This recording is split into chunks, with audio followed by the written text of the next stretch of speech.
domínio, poder, entendimento, discernimento e vida eterna. Tudo isso foi disponibilizado para nós através da morte de Jesus Cristo. Com essa palavra, eu acredito que Jesus quer nos ensinar a forma correta de usar a fé, para que a gente tenha uma fé um pouco mais madura, não ser levado de acordo com as reações das outras pessoas ou as circunstâncias que não estão favoráveis a nós. Versículo 11 diz assim: em verdade vos digo, entre nascidos de mulher, ninguém apareceu maior do que João Batista, mas o menor no reino dos céus é maior do que ele. E o reino do céu é algo tão maravilhoso que foi dado para nós, é tão grande que mesmo aquele que tem um pouquinho no conhecimento já se torna maior ainda do que João Batista. Ele nem chegou a ver os frutos que Jesus fazia, os milagres que Jesus fazia.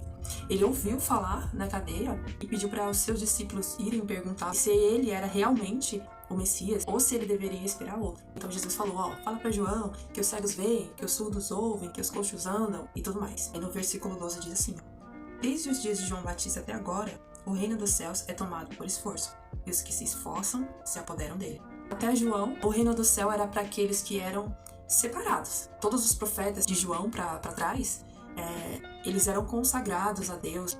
A forma que eles eram escolhidos, né, que eram desde pequenininho, e a forma que eles se dedicaram era completamente diferente.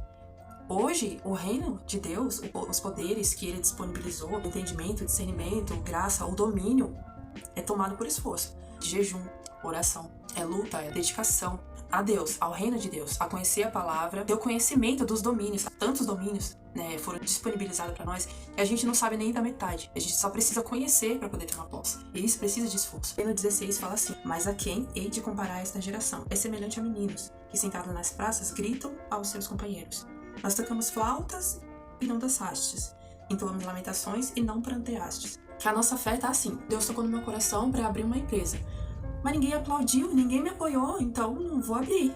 Deus tocou no meu coração para começar a colocar aqui no YouTube as palavras de Deus e tal, os devocionais.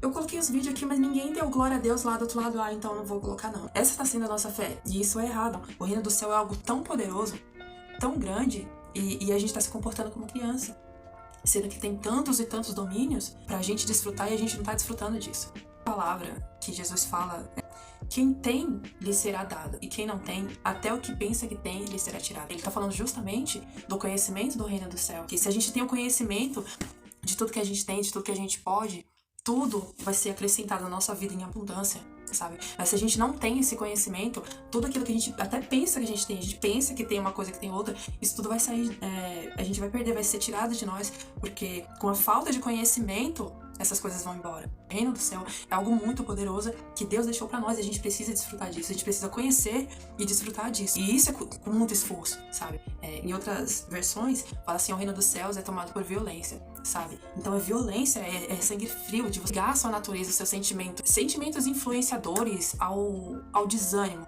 sabe? Então precisa ter sangue frio pra isso. No sentido de você tá vendo que o negócio não tem possibilidade, mas vai dar certo, eu vou conseguir, sabe? Entende? Não é aula de motivação, gente. É o reino de Deus, o poder do reino de Deus que Jesus está falando. E nós sabemos que é assim. A fé que Jesus veio nos falar, e ela é desse jeito. É tudo através da fé. Dito que ele está cobrando uma maturidade da nossa parte a respeito da fé, a respeito de acreditar naquilo que a gente sonha, naquilo que a gente deseja, ou até mesmo naquilo que Deus falou pra gente que vai acontecer, que a gente fica olhando para circunstâncias ou para a reação das outras pessoas, sei lá, sonha em fazer alguma coisa, mas aí fala para alguém, vai para um amigo, para um parente. Mas na minha concepção, quando a gente sonha em ter alguma coisa, em fazer alguma coisa, nem tem que falar, mas a gente sempre fala, né? A gente sempre tem que ter um abençoado que vai falar: olha, não vai dar certo não, isso daí. Então, sempre tem que ter alguém que vai falar que não vai dar certo. E isso pode ser uma bênção. Se a gente tá com fé em Cristo, isso vai gerar um desafio dentro da gente, e a gente vai falar: não, aquela pessoa falou que não vai dar certo, mas vai dar certo sim, porque eu creio no meu Deus, eu sei que Deus falou pra mim que vai dar certo, então vai dar certo, sabe? Mas se a gente acreditar: desanimei, fulano falou que não vai dar certo, sabe? Então nessa hora você dá um comando no reino do céu, que você liga na terra será ligado no céu. Então se a gente falar: vai dar certo sim, sabe? Então a gente já ligou ali, já deu um comando no reino do céu, a gente já ligou na terra, então vai ser ligado no céu. O reino do céu é tomado por esforço, e é esse esforço que ele tá falando. porque tudo acontece no invisível. Tudo é um reino, uma luta, uma batalha que a gente não consegue ver. Isso atinge o físico. Então nós precisamos ter fé para se esforçar a respeito, ter uma fé mais madura, mais ativa e prestar atenção, é claro, nesses momentos de tristeza, de desânimo. Por exemplo, de fé a sangue frio, a Sunamita de 2 Reis 4, se eu não me engano, que ela tinha ali o filho dela, né, morreu. Ela não desesperou, o marido dela falou assim, e onde você vai agora? E ela tava indo chamar o profeta.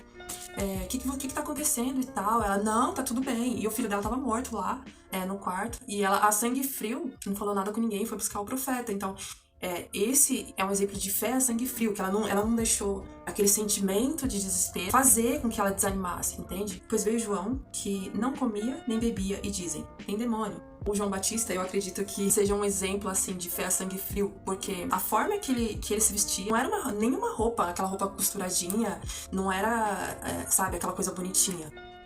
Era só uma pele de animal e comia gafanhoto. Imagine o quanto ele não foi criticado. Imagine o quanto as pessoas não se escandalizaram nele. Mas mesmo assim, ele seguiu no propósito dele. Ele sabia que Deus tinha colocado no coração dele que ele teria que se vestir daquele jeito e que ele teria que ter aquela alimentação. Mais uma lição que eu aprendo também com essa palavra é que é o seguinte: Deus, ele não fez um padrão de servo.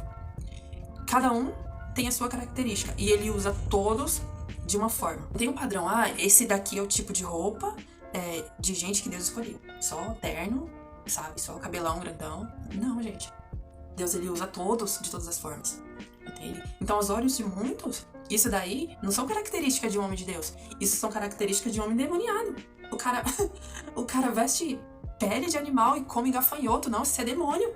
Entende? Só que não, ele era um homem de Deus. E muitos viram as obras de Deus, os frutos do Espírito Santo que estava sendo feito através da vida dele e se apegaram com aquilo. E outros só perderam as bênçãos porque se apegaram nas características. Aos olhos dela, não batia com as características de um homem de Deus, né? Mas mesmo assim, ele seguia na fé dele. E a gente sabe que ele era bem durão, ele tinha aquela forma firme de falar com as pessoas, ele não tinha papas na língua, né? Ele era raça de víboras, ele falava mesmo assim na cara. Então, ele não ligava muito pra opinião, ele não ligava muito não, ele não ligava nada pra opinião das outras pessoas.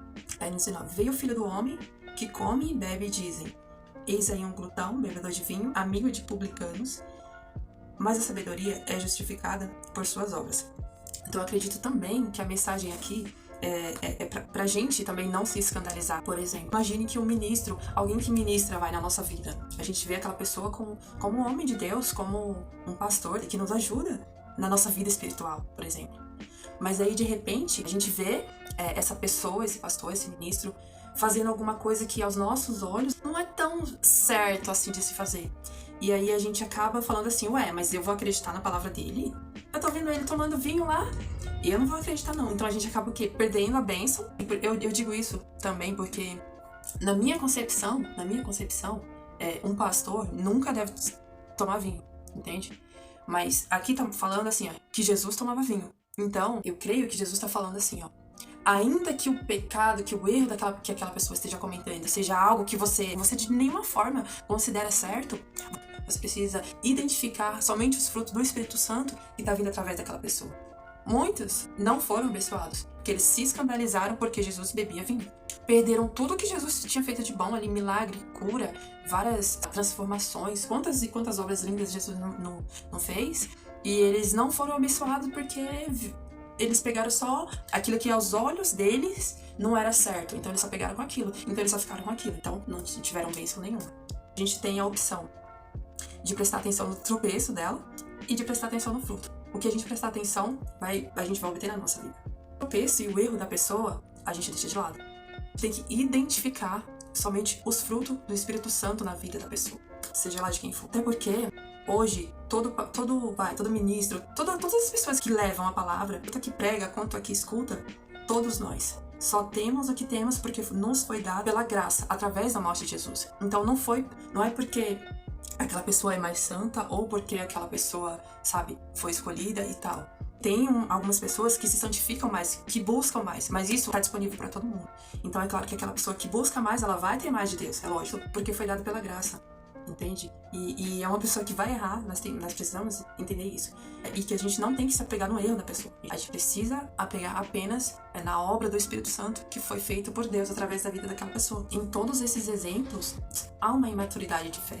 E eu acredito que é isso que ele está cobrando de nós. Que a gente tenha uma fé firme, que não seja levada pela opinião ou pela reação das outras pessoas. Naquela hora do desânimo, o sentimento de desânimo. Da gente falar, opa, não, peraí, vamos mudar isso daqui agora. É claro que é estranho, é desconfortável fazer isso. Mas é fé. Fé é você agir quando não tá nada a favor. Não é que Deus tá falando, você não pode chorar, você não pode desabar. Não, claro que tem que chorar, é claro que tem esses momentos. Ele entende que dói mesmo. Só que o que a gente não pode é ficar ali. E não podemos ser movidos por essa situação, por esse sentimento.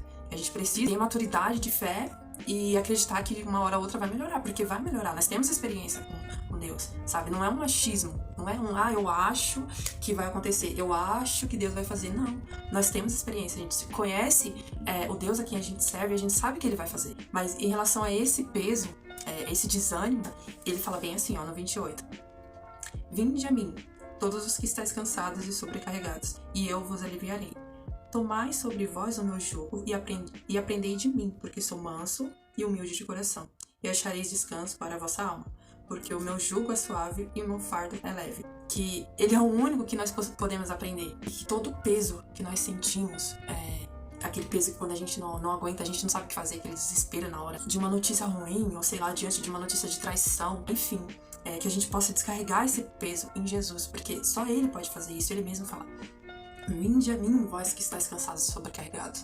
Então, naquela hora que a gente não consegue nem raciocinar, parar pra orar, nos lembrar que tem alguém que tá esperando a gente pra levar e descarregar, sabe, todo aquele peso nele. E esse alguém é Jesus. Então, o reino do céu, ele tá aí. Ele tá aqui, tá disponível.